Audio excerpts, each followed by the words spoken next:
నేలకొండపల్లి నుండి మాలిని ఇంటికి వచ్చేస్తుంది. ఇక వసుంధర తన దగ్గరికి వెళ్ళి, అమ్మ మాలిని, అక్కడికి వెళ్ళావు కదా, అసలు ఏం జరిగింది అనేసి అడుగుతూ ఉండగా ఇక మాలిని చెప్తుందనమాట. అరవింద్కి మల్లికి ఇంతకు ముందే పెళ్ళైపోయింది, అందుకే వాళ్ళిద్దరూ అలా ఉంటున్నారు. అసలు ఎలాంటి పరిస్థితుల్లో వాళ్ళకి పెళ్ళయిందో కూడా వసుంధరకి చెప్తుందనమాట మాలిని.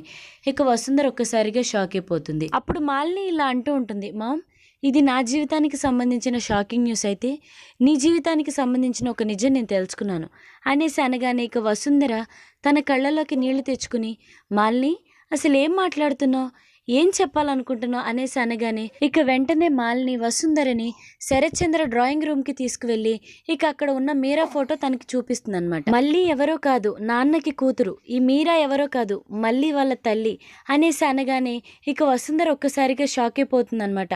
అసలు ఏం చేయాలో తెలియకుండా అయోమయంలోకి వెళ్ళిపోతుంది. Thank you for watching this video.